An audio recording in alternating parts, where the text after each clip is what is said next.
my dad was Rushford Weeks, Dr. Rushford Weeks, who was from Crozierville, and his dad was Grandpa J.I.A. Weeks, who also had, of course, was from Crozierville and had the connection also to Barbados, because his parents had come from Barbados back in the early days when the Cora came over. One of my most vivid memories of Crozierville was when Daddy passed away. In some ways, that's the one I remember the most. Before that, I had been up to Crozierville maybe twice. Once for a church service, another time, I think I just drove up with them when they were building the house. And, but anyway, so I'm just saying, I don't have as vivid memories. The most vivid is from that. And because I think it was a sad memory, and I was just amazed at all the people there and then going to the grave site. And anyway, so my memories of Crozierville are much more recent in some ways than it's the new Crozierville rather than the one that you grew up in. So for me, I think the Weeks family reunions have been just absolutely wonderful. Not only for me, but also for my kids, really.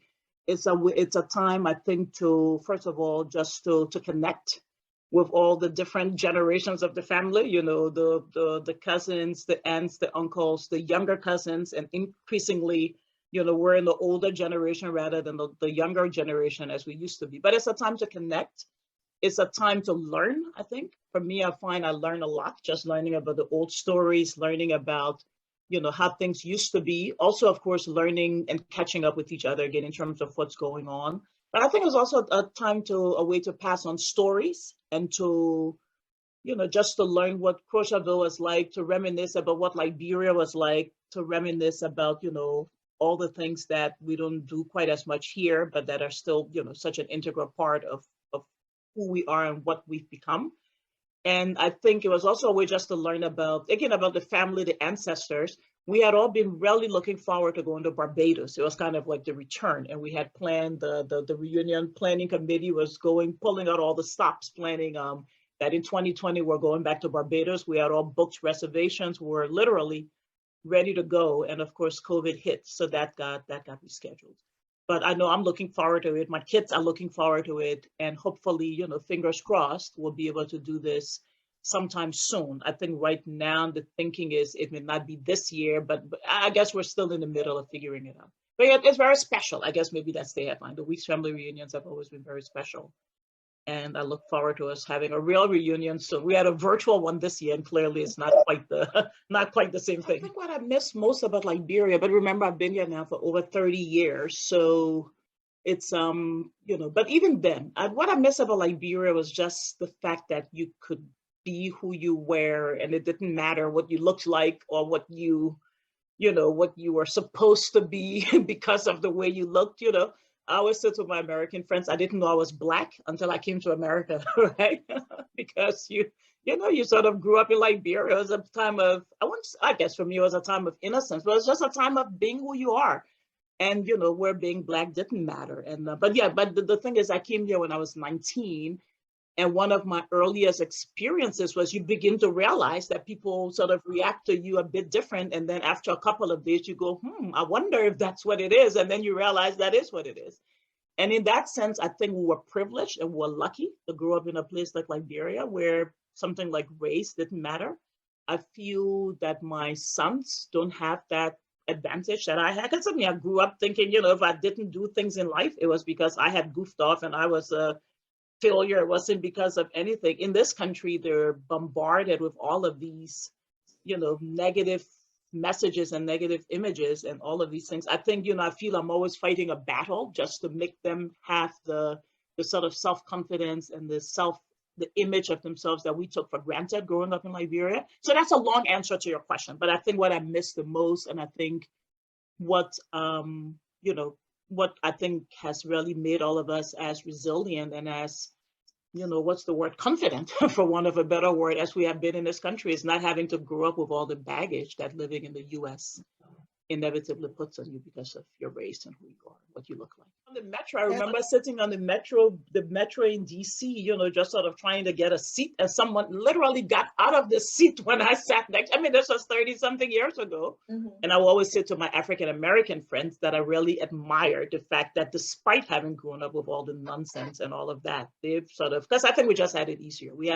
we had an advantage almost in that sense coming to this country. But like I said, our kids don't have it because they're growing up.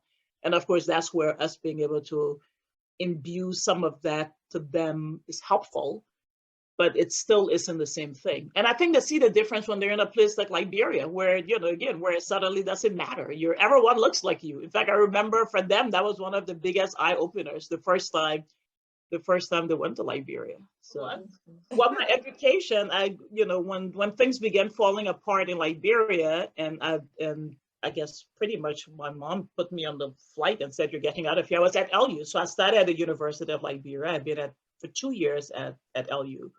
And then this was back in 1986. That was the year when Samuel Doe sent the soldiers, remember, to the university campus, and students were killed, assaulted. It was just a complete disaster. I was lucky that day I wasn't on campus, but after that, and I was politically active. I was like the vice president in the student integration movement and all of that stuff. So my mom was just like, I think it's time to leave. So of course I had siblings here. So I came to DC because Julius was here. So my brother Julius was here. So that's how I got to the US, and I went to Howard. So you said my education. So I went to Howard, following in the footsteps of many of my siblings who had also gone to Howard. And I finished my last 2 years at Howard doing economics. And then I had this sort of fork in the road decision. Do I continue doing economics and get a PhD, or do I go and do law? And that was when all these things that you talk to your parents comes in, because having talked to Daddy, who of course was a lawyer, even if he did a lot of other things, but then he had this idea of how, law was a force for good and could change the world. And if you did it the right way, you could really be impactful. And I thought, why become an economist? Maybe I should just go to law school. So that's how I did that fork in the road. I applied to law schools. I was lucky, I guess, and I got into Harvard. The big H, as my husband calls it. I guess it has a way of opening doors, and so that was it. So I went to law school at Harvard, and at that point I wasn't sure exactly what I wanted to do, but I knew I wanted to do something in international economics, international finance, combining my economics degree with this broader international sort of interest that I always had. So that's how I got to where I am now. But so my career path. So again, I went to law school, graduated. Like I said, I always did want to do something in international law, international economic and financial law, but it's difficult to jump into that space straight out of law school. So I did the more traditional thing, and I went to a big law firm. So I worked at a big New York firm, but in the DC office, doing sort of corporate legal work, banking, financial sector work. It was great. It was interesting, great learning ground, but I knew I didn't want to be there for my entire career, sort of just a way to learn and to build up the necessary expertise to go to the next step. And like everything in life, it was sheer luck. I was, working at this law firm, working crazy hours. And then one of my old law school classmates, Bernadette, a good friend of mine, whose parents are from Haiti, but we were all in law school together. And she knew I wanted to do this international economic stuff. And her husband worked at the IMF. So this day, out of the blue, Bernadette calls me. This was before the days of iPhones and cell phones. She called me on the old-fashioned phone and said, "Hey, didn't you always want to do international stuff when you were in law school?" Well, Hassan tells me the IMF is hiring lawyers. That's how I got that call. That's how I was like, oh, okay, maybe I should make a move. I had to create a resume because I wasn't really looking for a job. Anyway, to make a long story short, I applied and I got it. And in some ways, that was kind of my dream job, because I got to, work on really, cutting edge, really important economic and financial issues. But again, from a legal perspective, got to do the kinds of things that I think if we can just do it consistently enough, can make a real difference in countries like ours. Again, Liberia obviously hasn't quite progressed as much as it could, shall we say, but that's not, it's for a number of reasons. But you can see the huge difference that other countries have made just by adopting the right kind of economic and financial and institutional policies. Of course, the IMF has, itself evolved in terms of how it's engaged with countries, including African countries. And right now we're focused on a lot more of the kinds of things that I think countries do need to be focused on. It's not just about structural adjustment and, fiscal space and that sort of thing, but it's about, inequality. It's about, growth, having reforms to make growth more sustainable. Anyway, I don't want to get into the weeds, but just a way of saying this is exactly the sort of stuff that I wanted to do. But having said that, even while I was at the IMF, I decided, even in a place like this, you can mix it up a bit, right? So I had been in the legal department for many years, and I thought I need to take a break from the law. So I did something that was a bit unusual. I left the legal department and went to the communications department of the IMF. So I had been deputy general counsel in the legal department. At that point, I rose to the ranks and I was already deputy general counsel, and I moved over to become deputy head of communications. Again, very unusual. People don't make that move, but it was one of the best things I ever did. You get to use a whole different side of your brain when you go from legal to communications.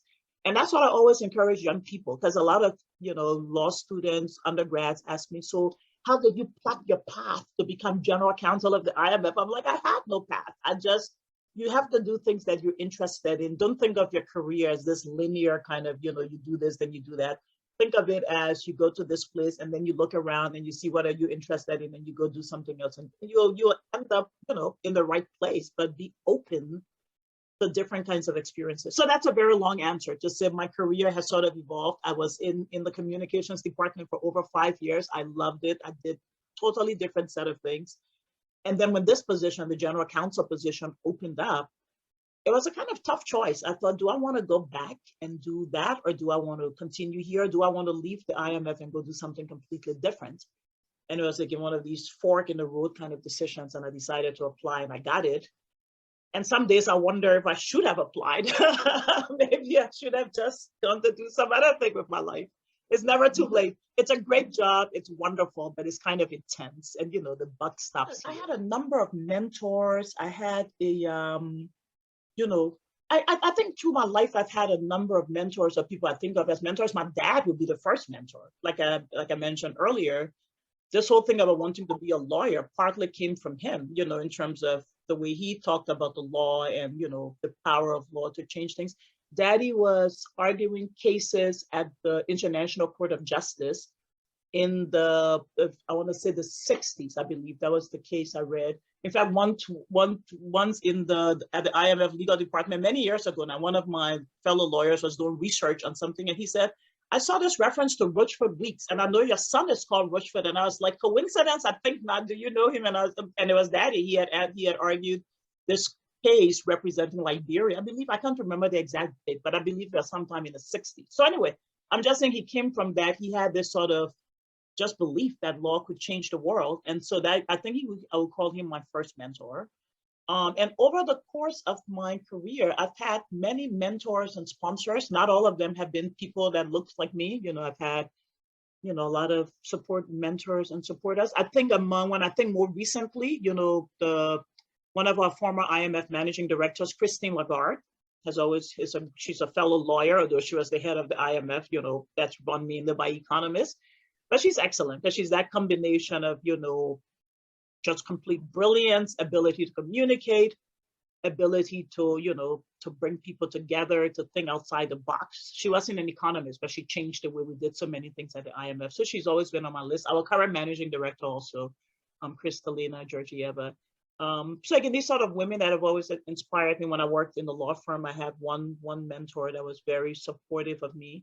I mentioned Lagarde, one of her favorite sayings, which is something that I like, and it goes back to the question you asked me, how do you keep going with all the, but she would say, don't let the bastards get you down. I remember she said that once in an interview when I was in the communications department, we're like, it was the headlines in the Washington Post.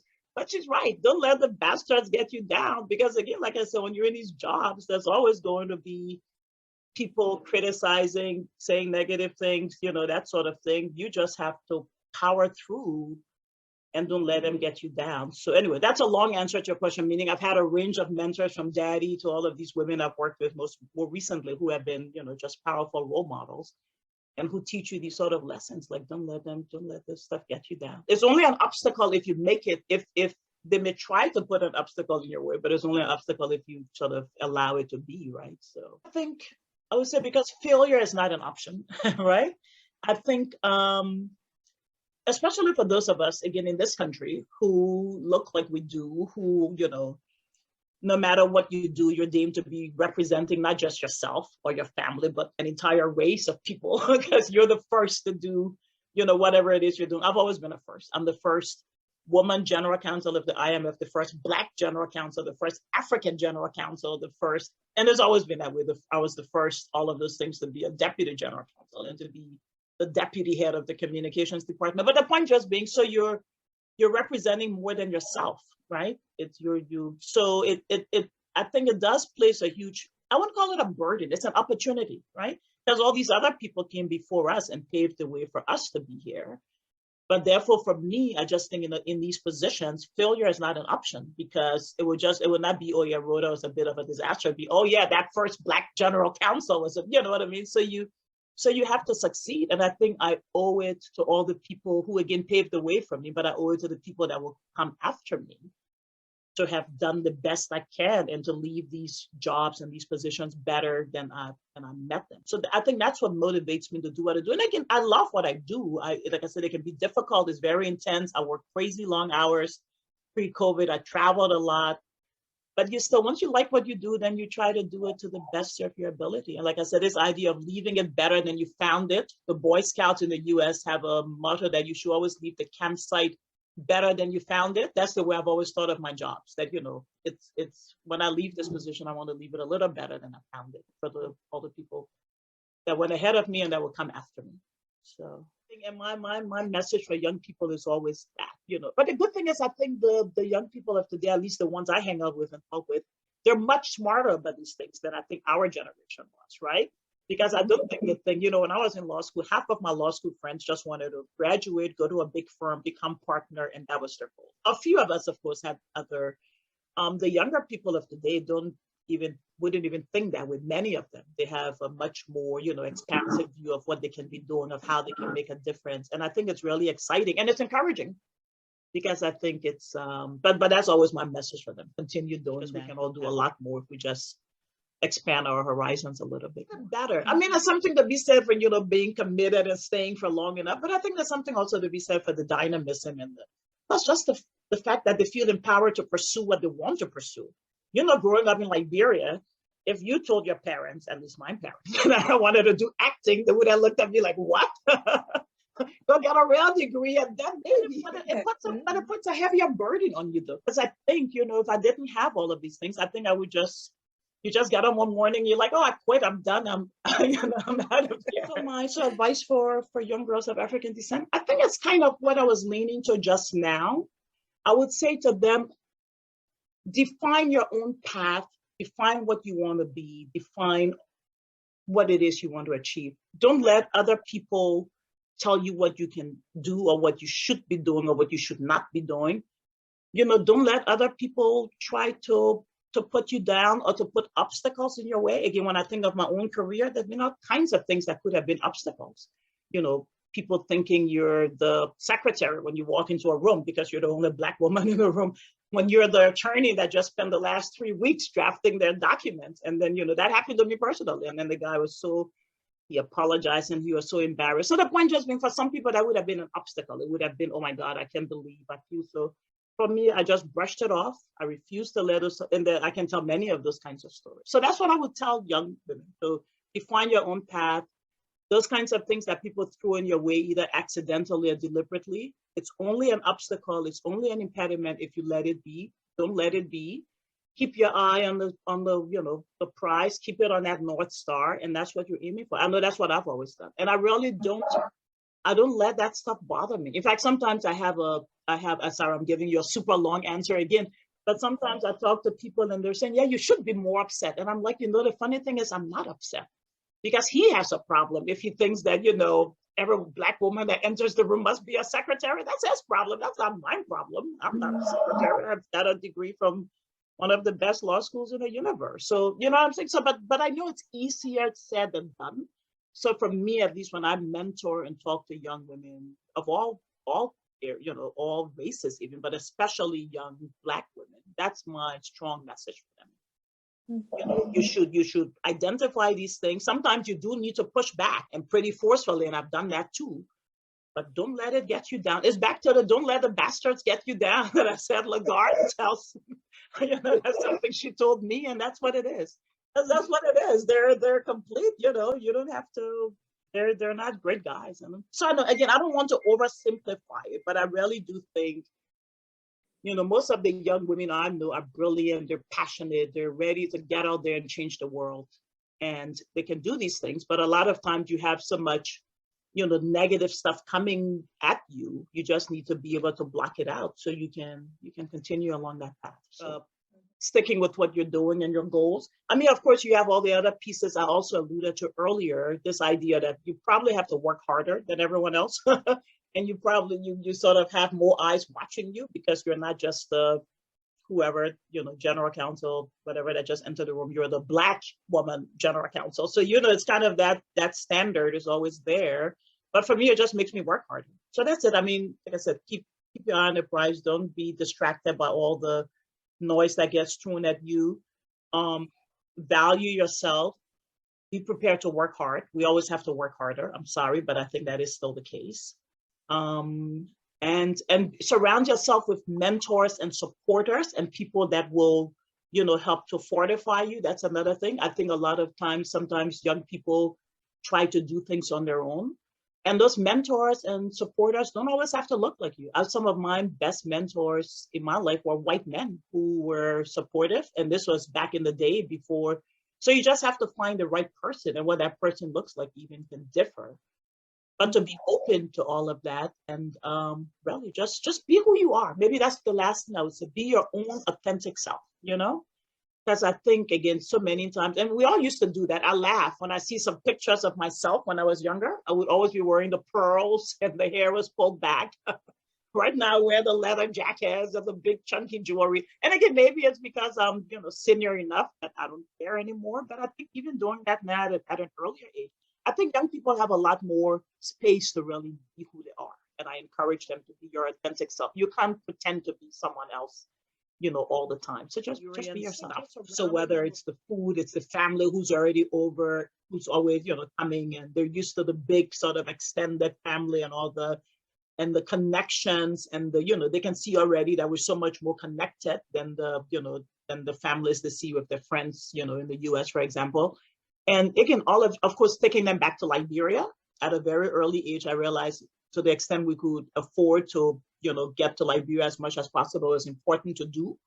The first time they went, they were younger. I think that was great. The second time they were a bit more aware, and I think they were asking questions about, just how the poverty and the difficulties. And we talked about all of those things. We're just trying to get them to just dive into it. And right now they get it. Like I said, LT just started this service project to help kids play basketball in Liberia. He calls it Ballers for Ballers because he plays basketball here and they're playing there, and sending jerseys and educational supplies and equipment and stuff like that, and doing video lectures and stuff with them. So I'm just saying, so I think it's slowly clicking, but it will never be the same because I think, again, all of us who grew up there, who had the influences like we were talking about before, who grew up not even knowing we're Black because everyone was Black and it didn't matter. They'll never have that thing, but I think I do the best I can. But every now and then I just think I'm not succeeding. I think they think of themselves first and foremost as American kids with, a Liberian connection rather than as, I kind of would have wanted them to grow up thinking they were Liberian, but I don't think I've succeeded. But anyway, that's it. It's like everything else, you continue working on it. But I think they get it, and I love it when they talk Liberian English. It's like, I'm like, no Liberian talks like that. They're like, oh, mommy, oh, where you put a T, oh, everything they put oh. But that's the fact that they speak Liberian English, even if it's terrible Liberian English. It's a balance. It's a balance. But I'm just saying, I think I would like the balance to be even more, like them having even more of those Liberian values and things that we grew up with. But of course, that's hard to replicate. And with COVID, since we can't travel anymore, even that has been curtailed. Although that's one of the first things. We're going to try to go to Africa this year if we can, even if it's not Liberia, hopefully Liberia also. So I used to work at Robert Bright and Sons. I think I made like $100 a month or something. And I remember my mother sitting me down, showing me how to make a budget. It's like, okay, this $100, $20 would be for your transportation, just that kind of, and I've always done that. So, that kind of way of approaching money, frankly, I think I do it less nowadays. I don't balance my checkbook anymore because it's like, it doesn't matter. I got a vague idea what's in there. But in the old days, she had even taught me to the extent of balancing. So personally, I think I always had a discipline on this other lady you're talking about, but I know many friends who were that way. Even now, I know friends who make tons of money and couldn't reasonably tell you what to do with it and don't have the kind of savings they should have. But with young people, yeah, I think that discipline, for me, having a budget is a key part of it. Like I said, because it was such a difference for me. And again, even my sons, we tried to sit down with them and at least get him to think about the concept of how you allocate your money. And then everything follows from that. Because if you're thinking of it that way, and if you remember you need to take out a little bit for savings, then it's just a way to kick it off. But I'm telling you, the young people of the day, they hear all of that, but they're like, I just want some Bitcoin. But yeah, so I think they at least they're paying attention. I'm just not sure to go. Like I said, for a lot of these things, I think of it like we're standing on the shoulders of all of those people that came before us, really. And it's our ancestors, first and foremost, our parents, our relatives, our extended families, our, Liberian and other communities. All of these people kind of paved the way for us to get here, right? So you're standing on their shoulders. So to me, your question was, how do you show respect to them?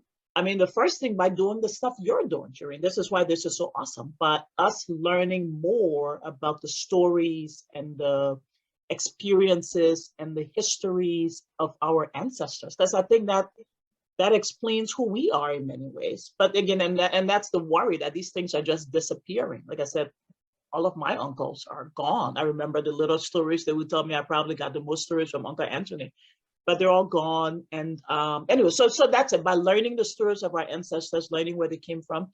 And then I think by us being good role models and good mentors and supporters for the next generation, those people should stand on our shoulders, and we should make it easier for them to do that. We should be accessible. We should be good mentors. We should be open. So again, I work crazy hours. I barely have time to eat some days, but I try to make time to do, things like that, to talk to young people. I just got an email from one of my old law school classmates. Her daughter wants to, immediately said, absolutely, let's try to fit it in next week. I try to prioritize these kinds of things, because to me, it's the least we can do. And especially when it comes to other Liberians, I think it's something we could all do even more of. So that's my maybe too simple an answer, but I think, yeah.